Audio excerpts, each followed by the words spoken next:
Okay, we're going to shift it up a gear now, so please don't rush off just yet, because it's my pleasure to welcome to the stage Monsieur Camille, who's the Assistant Secretary General for Defense Investment in NATO.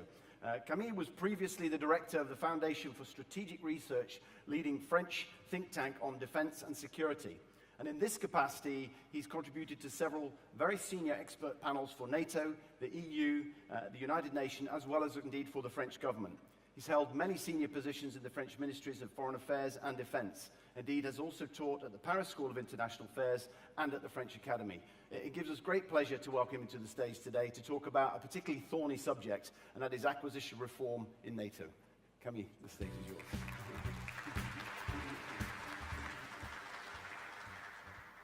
Thank you so much for inviting me, and it's really a pleasure to be here. I feel a bit outside my NATO bubble. I realized I was the only one with a tie except for military colleagues, which probably signaled a NATO official in this capacity, and I'm also speaking from a lectern, which is makes it a bit too formal, I guess, but that's excellent. So let me try to, in the next few minutes, share with you a sort of policy perspective that maybe sits next to the excellent conversation you've been having on your daily job, how we look at this from NATO and how we are trying to change NATO, and maybe to make some connections to some of the things that you've been discussing in the last days. So first of all, let me say that we are approaching the 70th anniversary of the Alliance. This is from our perspective, in this context, NATO remains the most successful alliance in history, and we hope that NATO at 70 is certainly not a moment to think about retirement, but really to project ourselves into the future. And I firmly believe that we stand the test of time, but why? First of all, because we are binding the allies together.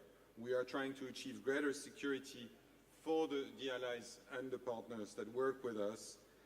And in spite of the differences, and you're obviously aware of the political differences that arise in the NATO debates, what we are doing more than ever together for security. And let me say a little more about that.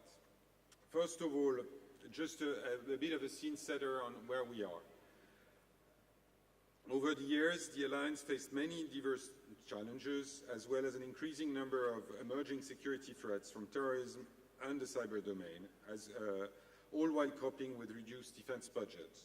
In the face of these challenges, NATO has remained responsive and has adapted to fulfill its mission. But how has it changed? Well, the foundation for everything NATO does is fair burden sharing, and NATO's credibility as an alliance relies on sharing the cost of defense fairly. To properly address the changing security environment and ensure equitable burden sharing, in 2014, allies agreed to move towards investing 2% of GDP on defense by 2024, including 20% of this amount on developing and acquiring modern capabilities. This objective is not a lofty aspiration or a meaningless target. We have already seen its effects in valuable defense resources. Since 2014, we've seen 4 consecutive years of growth in real terms, and initial estimates indicate that this trend will continue. Last year, NATO allies across Europe and Canada, putting the US aside, boosted their defense budget by a combined 5.2%, the biggest increase in real terms in a quarter of a century. Over the past 2 years, the same countries have spent a cumulative $41 billion more on defense. These investments are starting to produce substantial results, and it will continue. Once all allies have reached the 2% threshold, it means that the alliance together, and again putting the US aside, will spend $100 billion more every year on defense. So together, that enables us to strengthen our collective defense in Europe and to step up our efforts to counter terrorism, cyber threats, and instability in our neighborhood. So how does this translate in terms of capability, governance, and acquisition? The political decisions of today shape the defense capabilities of tomorrow. At the Brussels summit in July, the decision taken by the heads of states and governments underpinned and reinforced the strong transatlantic bond, solidarity, and unity, and pave the way for further strengthening NATO's adaptation to the constantly changing security environment. Translating this political intent into effect, the Allies are investing more in capability development and acquisition. As 8 allies reach 2% on defense this year, and we see now 12 allies that are at the 20% guideline in investment, compared to only 7 in 2014. So this is more money spent better. In terms of acquisition per se, it's almost $20 billion more on major equipment and investment in the last 3 years. So as this figure is expected to increase and turn those political commitments into action. But what else has changed? We're seeing an increasingly strengthened relationship between NATO and the EU. NATO also welcomes allies investing in capabilities through the European Union. The launch of the European Defence Fund will turn the EU into a major investor in defence research and development in Europe. The permanent structured cooperation in the EU context will provide a further impetus to EU member states to approach their capability requirements through common efforts. And let me stress that what's good for the EU is good for NATO from that perspective, as long as we continue to work together to ensure that these efforts are well coordinated. Let me just now turn to why NATO is focusing on capability development investment and why it's important to all of us. Increasing investment will foster a longer-term focus to support the continued transformation of the alliance through a more holistic approach towards capability development. It will ultimately strengthen collective ability to anticipate, assess, and respond to future challenges through interoperable, state-of-the-art defense capabilities. Intelligent and coordinated investment in modern capabilities is essential to enable the alliance to face increasingly capable potential competitors and to counter internal technological gaps. I think that we should not take for granted what has been a feature of the last decades, which is the Western technological superiority. For this, allies are continuously exploring opportunities for cooperation on science and technology with each other and with industry. We have well-established links with traditional defense and security sector, but hope to broaden our outreach to today's most innovative industries outside the traditional defense and security companies, and events like this one play an essential role in this endeavor. Improving our relationship with non-traditional defense sector lets the alliance utilize technological innovation. NATO is paying particular attention to emerging technologies such as autonomous systems, artificial intelligence, and quantum computing. And the impact of technologies such as nanotechnology or 3D printing will be better leveraged at 29. These aspects also help ensure the continued and long-term ability of the allies to operate together.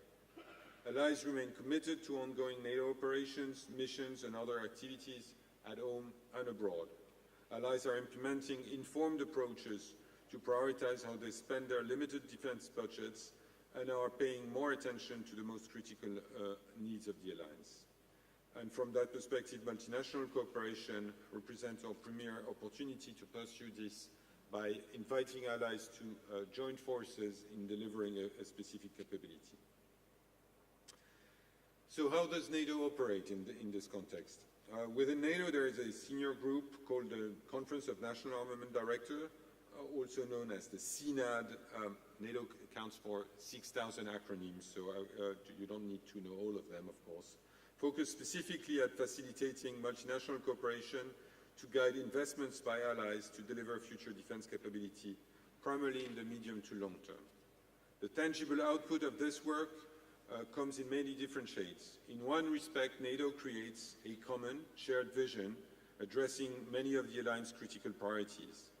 Recently, it has been the case for anti-submarine warfare, suppression of enemy air defense, and airborne electronic attack. Through this body, and in direct response to NATO key capabilities requirement, a number of high-level multinational capability cooperation efforts were initiated and advanced. The most recent tangible achievement of these multilateral efforts has been the first batch of air-to-ground precision-guided munition under a multinational framework. The order was delivered this August and was more favorable in its terms than comparable bilateral arrangements. Before going into a brief explanation of how we plan to adapt the way the Alliance delivers what we refer to as common funded capabilities, let me clarify and hopefully reassure you on the different ways we approach armaments and command and control technologies. First, we should make a distinction between the pace and timelines of armaments versus command and control and communication, intelligence, surveillance. The armament cycles we talk about, in armament cycles we talk about years and in some cases decades. Some of the equipments that we are working now to write the requirements will be fielded in 2035 and operated for the next decades. In command, control and communications, 5 years could mean 10 generations if we're talking about mobile phones, if not more. While the process may be similar, the time frame is necessarily completely different, and we are aware of that. Second, we make the distinction between the influence of commercial companies on armament versus communication, command and control systems, the former being less impacted or driven by commercial companies than what we do in communications and IT. Finally, armaments are less susceptible to be offered as a service, perhaps not yet, why IT is increasingly a combination of products and service. I felt it important to clarify these elements with this audience to start from a common understanding and to reassure that, yes, we've got that message. Let me turn now on to how the Alliance is changing the way it oversees collective investment in what we refer as common funded capabilities, i.e. the capabilities that we pay for and procure at 29, very often through the NCIA agency. First of all, let me clarify the scope here. People often imagine NATO is a major investor in capabilities. In reality, it's important not to confuse NATO as an organization that helps to manage the modest common expenditure of its members with the 29 alliance members countries whose national and multinational investment determines allies' forces, powers, and abilities. There are essentially three ways of funding capabilities projects in the alliance. Common funding by all allies at 29, for example, systems for the command and control of air operation, headquarters, essential infrastructure, and many of the cyber security of our headquarters. This is less than 1% of allies' total defense spending. Multinational funding, a much more flexible model, good example being NATO AWACS, or the Alliance ground surveillance program involving flying drones. These multi-million euro programs are funded by small groupings of allies. For AWACS, it's 16 allies who fund the program, and for the Alliance ground surveillance, or NATO's own global hawks, it's 15. And finally, of course, national funding, which dominates the landscape. Let me say a few words about the common funding aspects there. For that, there is the NATO Security Investment Program, for which allies approve requirements representing about 8 billion euros of expenditures. Nearly two-thirds of this amount is expected to be spent in the next 5 years. This is a powerful symbol of alliance solidarity, and common funding is, for me, a force multiplier and the glue to the alliance. For example, it is used to develop the program that forms the backbone of NATO's ballistic missile defense, including interface with the sensors and weapon systems offered by the allies. However, like everybody else, NATO faces changes delivering the right capabilities to its commanders at the right time and within cost. Allies, quite rightfully, find it unacceptable that common funded capabilities took an average of 16 years to deliver to NATO commanders, especially with regards to advanced technology. At Wales in 2014 and then again in Warsaw in 2016, heads of state and government agreed to undertake reforms. We now have endorsed a new model to accelerate the delivery of common funded capability. In broad terms, this model is aimed at reducing micromanagement and strengthening accountability of the managers. It intends to improve how requirements are defined, and I'm sure you'll appreciate getting this right is beneficial to NATO, its allies, but also to industry. At the political level, allies expect that this work will allow the alliance to achieve greater benefit from the participation of industry in defining the right solution for NATO commanders' need. Finally, the model is aimed to support accelerating the delivery of technology-intensive projects. We are now in the process of implementing this new model and learning by doing as we work together in delivering a better way for the future. I anticipate to meet allies' expectations. Acquisition practice will be adjusted as necessary to keep pace with the new policies. This will even change, of course, our bedrock principle of full and open competitions and decisions at 29. There will be many challenges ahead. However, I'm confident we will sustain the current momentum and meet them all heads on, so that common funding will remain essential to NATO responsiveness and relevance well into the future, and that allies will continue to entrust NATO and the NCIA agency with major investments. Before closing, let me mention a couple of words on innovation. NATO needs to continuously evolve the way it operates. Fostering innovation is critical in what we're doing, and NATO simply cannot afford to be outpaced by potential competitors in this new technological race. In order to maintain its military and technological advantage, the alliance must support innovation with the aim to identify advanced and emerging technologies, evaluate their applicability in the military domain, and work to develop them as future capabilities. For an enterprise as large as NATO, innovation is a challenge, but one that can be addressed by embedding innovation into our practices. There is obviously no formal recipe for creating innovation, but NATO seeks to create a culture where innovation can thrive and work to meet NATO's new and continuing challenges. While a few decades ago, the military and defense companies were at the forefront of technological innovation and developed products that greatly benefited society, nowadays the ball is largely in the field of the civilian industry. For this reason, it is paramount that NATO establishes and nourishes a good relationship with industry.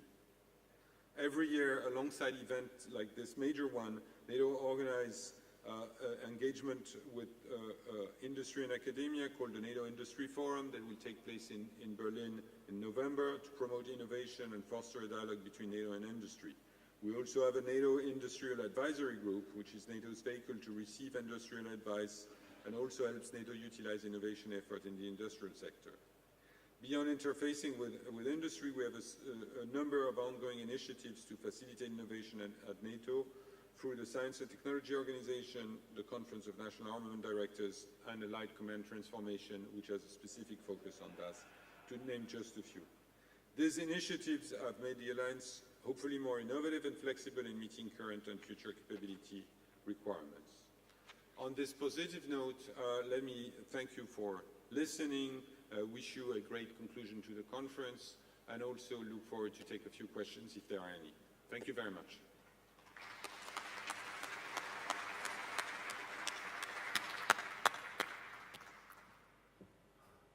Ladies and gentlemen, are there any questions from the floor? Do I see any?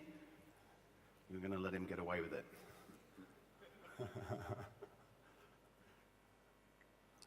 Do I see any? I don't see any from the back, sorry. I think you're being relieved, Camille, but thank you once again. But Kevin may have one for you. Oh, I'm sorry, I do see one. Apologies. Mr. West, sir, get your catching hands on. It bounces like me. Thank you very much for the presentation. Obviously, working in cyber, going through the procurement processes, we face problems about the length of time it takes. What are your views on what we can do to speed up our acquisition and capability development process in cyber?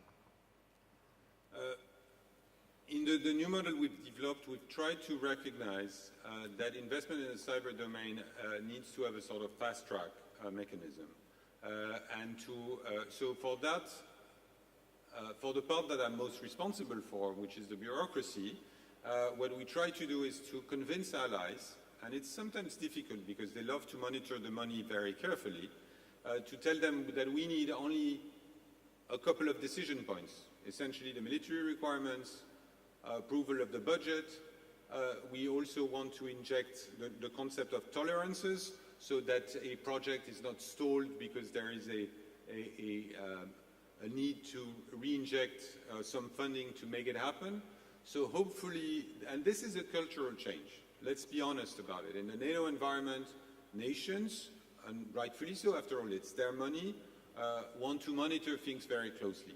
What we've convinced them of doing is to say that you will exercise your governance better at key decision points rather than trying to micromanage every item and every penny on the project. So that's the key thing on governance. Then the second thing has been on the management side to clarify lines and responsibilities so that the strategic commanders, the Allied Command for Operation, the Allied Command for Transformation have clear responsibilities and that we avoid a role of who's in charge of what and so on. So now there are very, we know who's responsible for which phase of the project in our life cycle management of a capability. And that is much clearer than it used to be. And also the work they have with the agency has been hopefully a bit simplified from that perspective with a management mechanism that is, let's say, more business-like than it used to be. So those are the two effects. Hopefully in the cyber domain that will enable us, beyond the sort of urgent requirement, which is gets a sort of priority fast track, but in general terms, to really move from those absurd multi-year projects where there are so many decision points that is, and so fixed requirements that the technology that is eventually delivered in the end has been outpaced, but that's what in the contract, to be much more agile. We will remain somewhat a big bureaucracy, and we are an international organization that needs all allies to be involved and engaged, but we try to make that leaner and more effective. There's one over there. Oh, we've got one more. We can take one. Gentleman at the back, if somebody can, Ian, if I could ask you to launch the cube back to the gentleman center section. Ah, it's Rick. Hello, Rick. Good. Not bad. Well done. Good throw, bad catch. Great presentation. I really appreciated the answer at the end, Camille. That's the sort of detail about how it's actually working.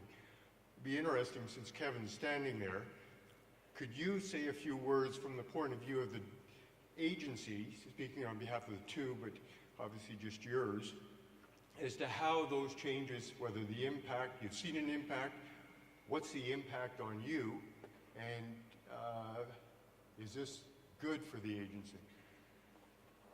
Go ahead. Thank you, Rick Froh, for putting me on the spot. So you want me to say it's not good for the agency with the Assistant Secretary General standing next to me? I see, okay. No, this is excellent for the agency. This is good news. I think there's a debate as to whether it goes far enough, but it's good news. It's a great step. It's a step to get the ACT, ACO, and the agencies, not just NCIA, but NSPA, aligned, talking early, and then going to the governance level, going to the nations with a unified approach. Probably even more important than that for us is it gives us some flexibility in the realm of tolerances around and flexibility around the management of complex programs. I think the additional steps that we might want to take or encourage, and that is to take a look at more of the details associated with software-intensive, technologically complex programs and projects, because that's the direction we're moving in. And we've got to make sure that our processes, internal processes and the committees are supporting us and feel like they have the control and oversight they need while giving us the flexibility to execute in an agile way, using the new to us, but not new to a lot of the companies, but agile development. We need to change our acquisition processes associated with agile development. We need to change our requirements processes in response to agile development of software. And we need to engage with the commands, with headquarters, others, our customers, in a much more iterative way than we've ever done before. We need to get away from the waterfall approach, Gantt chart waterfall approach of program management, and look at these more iterative approaches. So the work that Mr. Grand has done is supportive of all of that, but you can only do so much at the governance level, and we've taken these important steps. We need, internally to the agency, and then also working with our governance body, the Agency Supervisory Board, to look at these additional steps we can take internally to enforce agile development. If I may add one word, I've been impressed in the last literally couple of months to see how the strategic commanders, following the adaptation of our NATO command structure as well, and the agencies have taken this reform at heart. So they are not resisting change, quite the contrary. They are really immediately making the best possible use of that, and this is excellent. What I'm seeing less of a sort of blaming game, or if the military requirements were better, or if the agency was delivering and working with us more closely than we've seen in the past. Let's be honest about that. And I see an opportunity for the agency, NCIA obviously, but also NSPA, to sort of really join forces in a sort of joint endeavor to deliver the capabilities to the warfighter on a short spin. Will we succeed beyond expectations, below expectations? It's too early to tell, of course. But I think we are all working in the same direction, which is something that I appreciate. Thank you very much, Rick. Thank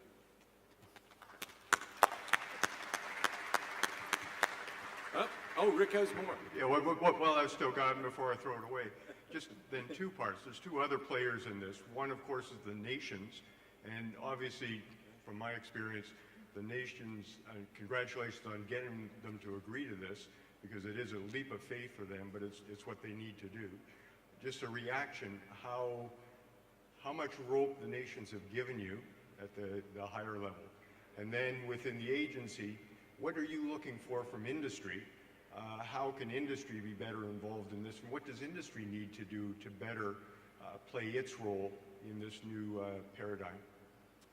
Okay. As for the nations, we've tried, and Rick, you're familiar with our processes, having been in the defense, a figure of the Defense Investment Division. But the nations will remain, and we try to put them into their role as governance.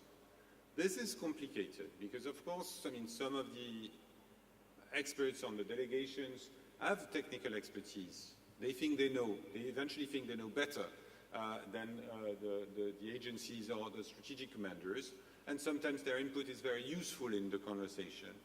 But we try to have that take place on single identified moments where they can have their input for the conversation in the military committee or for the conversation in the investment committee, which are the two bodies that eventually decide, or in more expert communities where we discuss these requirements.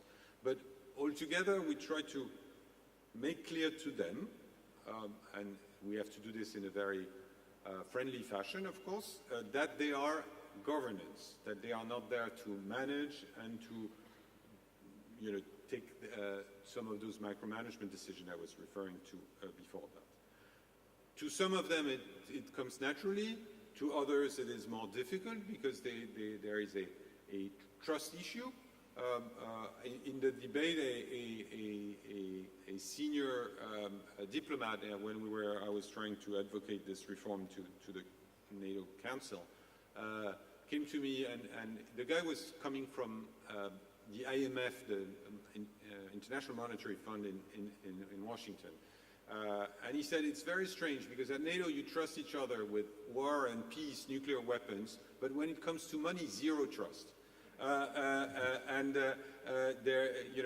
in the IMF, we would delegate $50 billion loan to a group of 12 nations to decide, whether we grant them or not. So that's, one of the realities we're dealing with. But I think it's changing. I think nations recognize that there is a need also for them to sort of let go a little bit, but that goes with more accountability. So they're going to be on Kevin's back, eventually on my back in another capacity, on the strategic commander's back to make sure that things are delivered and to challenge the management level if things are not delivered on time, and to make sure that the staff has the proper oversight. When it comes to industry, it's a bit, again, we are a big machine, and what we do is somewhat classified, so it's a bit difficult to have the sort of very standard high-paced engagement using off-the-shelf technologies and things like that. It doesn't come natural in a NATO environment. So here we need to do better, to learn from the best practice in industry, also learn from the nations how they've improved their relationship with especially tech industries that are not the standard armament companies that I was referring to there. How do we allow that? That's a bit of a challenging thing. And on that, we rely very much on the agency because the agency is the contracting body. I think at headquarters, our role is to talk to industry, to learn from you in industry, what are your requirements to create venues for engagement, to learn about innovation, and so on, so to stay aware and ahead of the curve. But on the other end, to be able to turn to rely on the agency to establish the best working relationship with industry, especially to meet those new requirements. Thank you. Let me just add, Rick, you asked me a question on industry as well. Industry needs to deliver on cost, schedule, performance. So that's job number one. And two, watch this space and see how we adapt to the new governance, management-government relationship so that our pace, hopefully, will speed up, and we need industry to come along with us. When we start to do agile development, we need to have industry with us and to be a partner in that agile development. So most of this is at the agency and nations level, and what's evolved so far, but now we need to take that next step and deepen it, and there will be an impact in the pace of engagement with industry. So someone take the microphone away from Rick. But thanks, those great questions. Camille, thank you very much. Thank you very much for the presentation, as it's always thought-provoking. The agency relies on your support as we work with NATO headquarters. We have a new coin. You missed our grand presentation of the new coin, but it's in the shape of a hexagon, not really a round coin. The hexagon is one of the most stable structures in nature. It's a symbol of stability, strength, and endurance. And these are the qualities we like to see in our partnerships, not only with NATO headquarters, but with the commands and with industry. So as a general manager, I give you one of the first coins, new coins from the general manager. Thank you very much. Thank you very much. Thank you.